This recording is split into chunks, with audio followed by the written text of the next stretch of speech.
দাদা কি ক'ব যে যোৱাকালি ধুবুৰীত বিভিন্ন প্ৰান্তত দেৱী দুৰ্গা বিচৰণ দি আছে, আজি গোলগঞ্জত দি আছে, ক্ষেত্ৰত কেনেকুৱা অনুভৱ আপোনাৰ? নমস্কাৰ, মই অশোক শৰ্মা। এই গোলগঞ্জ পৌৰসভাই যি দুৰ্গা প্ৰতিমা বিসৰ্জনৰ ব্যৱস্থা কৰিছে, এই ঘাট পৰিচালনাত ময়ো আছোঁ এজন, মই আছোঁ, নগেনৰাই আছে। তো যোৱাকালি অসমৰ বিভিন্ন প্ৰান্তত খুব শান্তিপূৰ্ণভাৱে দুৰ্গা প্ৰতিমা বিসৰ্জনৰ অনুষ্ঠান হৈ গৈছে।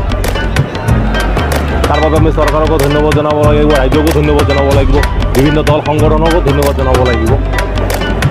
তো পৰম্পৰা অনুযায়ী গোলগঞ্জ নগৰ তথা ইয়াৰ চাৰিওফালৰ কিছুমান দুৰ্গা পূজাৰ দুৰ্গা প্ৰতিমা বিজয়া দশমীৰ দিনা বিসৰ্জন দিয়া নহয়, একাদশীৰ দিনাহে বিসৰ্জন দিয়া হয়।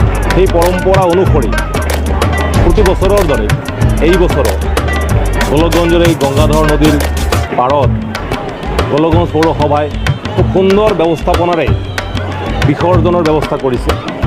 তাৰ বাবে আমি গোলগঞ্জ পৌৰসভাকো ধন্যবাদ জনাব লাগিব। নিৰাপত্তাৰ ক্ষেত্ৰতে হওক বা ৰাইজৰ সহযোগৰ ক্ষেত্ৰতে হওক, সকলোৱে সঁহাৰি জনাইছে।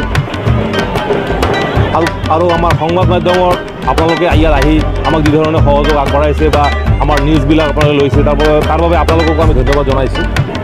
তো মোৰ আশা বাকী থকা দুৰ্গা প্ৰতিমাসমূহ খুব সুন্দৰভাৱে শান্তিপূৰ্ণভাৱে বিসৰ্জন দিয়া হ'ব। ইয়াত সমূহ কমিটিয়ে গোলগঞ্জ পৌৰসভাক সম্পূৰ্ণৰূপে সহযোগ কৰিব। এইখিনিয়ে মোৰ ক'ব। আচ্ছা দিয়া, দেখা করছি যে আমাদের সময় ধর্মত্যাগ আর্থিক প্যান্ডেল সহায়ক করে সেক্ষেত্রে পূজা মণ্ডপে কেন কোনোভাবে মানে অনুভূত বা কেনেকুৱা সঁহাৰি পাইছে?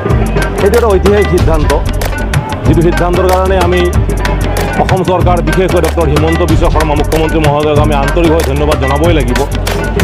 10,000 টকাটো মানে টকাৰ মূল্যটো আমি মানে ডাঙৰ বুলি ভবা নাই, এটাতো সন্মান দিছে কমিটিবিলাকক, সেইটো আমাৰ কাৰণে যথেষ্ট ডাঙৰ। আৰু গোলগঞ্জৰ নিচিনা সৰু ঠাইত, সৰু এখন নগৰত এনেকুৱা কিছুমান পূজা হৈ আছে, আৰ্থিক অনাটনৰ মাজেদি কিন্তু অলপ পূজা কৰি আছে, তাত 10,000 টকা কিন্তু এটা কামত লাগি যায়। সেইকাৰণে আমি অসম চৰকাৰক ধন্যবাদ জনাবই লাগিব। আৰু বিশেষকৈ মুখ্যমন্ত্ৰী ডক্টৰ হিমন্ত বিশ্ব শৰ্মাক, তেখেতৰ প্ৰচেষ্টাত এইটো সম্ভৱ হৈছিল। আৰু এই ঐতিহাসিক সিদ্ধান্ত প্ৰতি বছৰে হৈ থাকক, 10,000 কৰি দিয়ক বা তেওঁলোকে যিমান তেওঁলোকৰ সামৰ্থ্য অনুযায়ী চৰকাৰৰ পূজা কমিটিসমূহক যদি সহায় কৰে তেতিয়াহ'লে আমি নথৈ আনন্দিত হ'ম। যোৱাকালি ধুবুৰী গৌৰীপুৰৰ বিসৰ্জনটো খুব সুন্দৰভাৱে হৈছে, আপোনালোকে জানেই। আজি ৰাতিপুৱাৰে পৰা ইয়াত 10:50-53 প্ৰথম দুৰ্গা প্ৰতিমা বিসৰ্জন দিয়া হৈছে গোলগঞ্জ কাঠপাৰত।